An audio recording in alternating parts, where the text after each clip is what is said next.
तो आज जो हम टॉपिक कवर करेंगे वो टॉपिक है बीपीएच, मतलब बेनिग्न प्रोस्टेटिक हाइपरप्लेसिया डिसीज। ये एक डिसऑर्डर है जो मेनली रिप्रोडक्टिव ऑर्गन है मेल में, उसके अंदर प्रोस्टेट ग्लैंड पाई जाती है, उसमें ये डिसीज हो जाती है। तो सबसे पहले आप यही लाइन लिखेंगे, it is a disorder of reproductive organ in a male और मैन। ठीक है, तो इंट्रोडक्शन डिफाइन कैसे बनाएंगे actually. BPH are enlarge prostate, मतलब जो प्रोस्टेट ग्लैंड है, यूरिथ्रा, जो यूरिथ्रा होता है जहाँ यूरिन भरी रहती है, जो किडनी द्वारा या नेफ्रॉन द्वारा जो टॉयलेट बनती है यूरिन, वो इसमें भरी रहती है, जिसे यूरिनरी ब्लैडर कहते हैं। जब यहाँ पास यूरिनरी ब्लैडर से नीचे आई यूरिथ्रा, यूरिथ्रा के पास में प्रोस्टेट ग्लैंड होती है।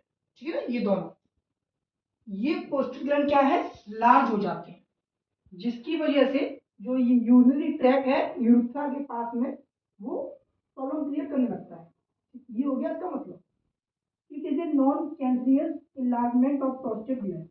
ये बेनिग्न नाम तो है इसका, और ये कैंसरियस मतलब कैंसर वाली बीमारी नहीं है, इसमें कोई कैंसर का ऐसा नहीं है कि टिश्यू लार्ज हो गया तो कैंसर हो गया हो।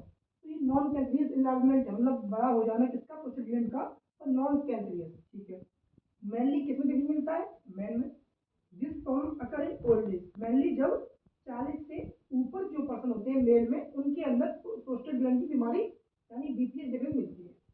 तो ये इंट्रो काफी है, बाकी आप लोग लिख लेंगे रिप्रोडक्टिव ऑर्गन में क्या कहते हैं, यूरिथ्रा, यूरिनरी ब्लैडर के नीचे यूरिथ्रा, उसके अंदर प्रोस्टेट ग्लैंड होती है, उसमें इनलार्जमेंट हो जाती है। तो बाकी आप लोग बना के लिख लेंगे। अब बात करते हैं कॉज होता क्यों है ये। एज सबसे बड़ा फैक्टर एज है। जैसे जैसे एज बढ़ती है तो कुछ कारण होते हैं प्रोस्टेट ग्लैंड इनलार्जमेंट बढ़ जाती है, बड़ी हो जाती है। हार्मोनल चेंज, जो टेस्टोस्टेरोन होता है मेल के अंदर, इसमें भी कुछ गड़बड़ी होने के चक्कर में प्रोस्टेट इनलार्ज हो जाती है।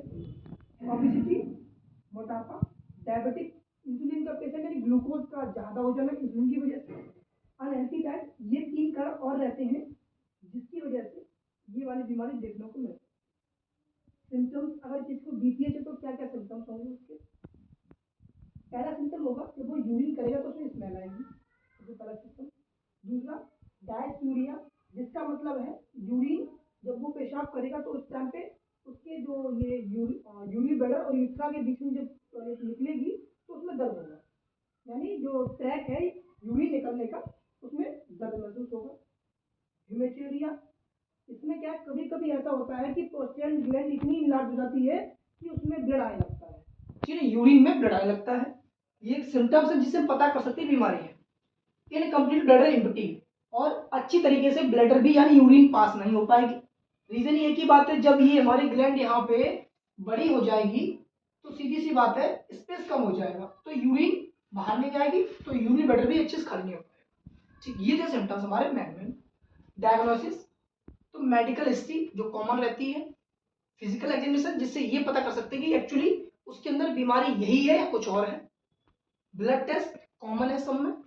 ठीक, प्रोस्टेटिक एमआरआई, एमआरआई होती है प्रोस्टेट ग्लैंड की, जो डॉक्टर द्वारा जो भी लैब में की जाती है।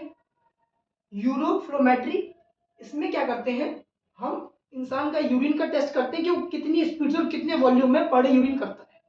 तो ये यूरोफ्लोमेट्री एक इंस्ट्रूमेंट समझ लो या फिर नापने का यंत्र समझ लो जो मेजर करता है speed and volume of urine.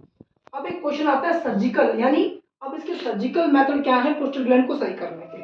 तो पहला है TURP, ये एक इंस्ट्रूमेंट है, ठीक, यूरेथ्रल इंस्ट्रूमेंट है, जिसमें क्या करते हैं, जो हमारी प्रोस्टेट ग्लैंड बढ़ गई है टिश्यू, उसको बाहर निकालते हैं रेसेक्टोस्कोप से। ठीक, ये इंस्ट्रूमेंट से हम क्या करते हैं, जो प्रोस्टेट ग्लैंड को रिमूव करते हैं। सेकेंड है TUIP, small incision in prostate to widen the urethra and improve prostate glands, मतलब क्या कहते हैं TUIP है, ये इस प्रोस्टेट को थोड़ा कट कर देता है किसी वजह से, और उस चक्कर में जो यूरेथ्रा का रास्ता है वो थोड़ा चौड़ा हो जाता है और यूरिन बाहर निकलने लगती है। लेजर सर्जरी, कभी कभी क्या करते हैं हम लेजर की हेल्प से जो ये प्रोस्टेट बढ़ गया है उसको जला के बाहर करते हैं, जिससे प्रोस्टेट ग्लैंड ठीक हो सके, अपना पेपर वर्क कर सके। Aquablation, use high pressure water jets to remove tissue, एक तरीके से एक्वा मतलब वाटर, हाई प्रेशर में पानी को इसमें डालते हैं जिससे जो प्रोस्टेट ग्लैंड है वो टिश्यू रिमूव हो सके। Water vapour thermal therapy, use water vapour to shrink the enlarge prostate gland, मतलब ये वाटर वेपर थेरेपी है, एक गर्म पानी समझ लो, लेकिन पानी नहीं, वेपर फॉर्म में, जिसमें क्या होगा जब इससे पास कराएंगे तो जो ये प्रोस्टेट ग्लैंड हुई है ये क्या होगी, सिकुड़ जाएगी और रास्ता ओपन हो जाएगा और यूरिन आसानी से आने लगेगी और कुछ हद तक राहत मिलेगी। तो ये थे सर्जिकल मेथड जो डॉक्टर सर्जरी के वे करता है। अब नर्सिंग मैनेजमेंट क्या है?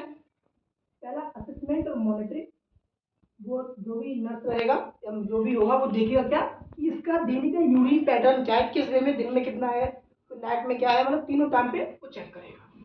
वाइटल साइन लेगा प्रॉपर, बॉडी का टेम्परेचर क्या है, ऑक्सीजन लेवल क्या है, SpO2 क्या है, और भी BP क्या है, वो सब नर्सिंग मैनेजमेंट में आता है।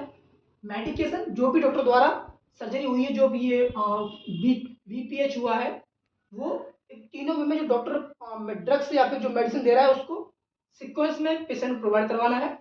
पेशेंट को एजुकेट करना है जिसकी वजह से उसे कोई समस्या है तो वो बता सके नर्स को। Second, symptom of management.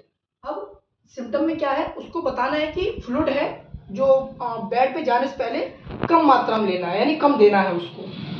Pelvic floor exercise, और जो पेल्विक फ्लोर एक्सरसाइज होती है वो नर्स बताएगा पेशेंट को किस तरीके से करनी है, वो प्रॉपर सीक्वेंस में रहेगी।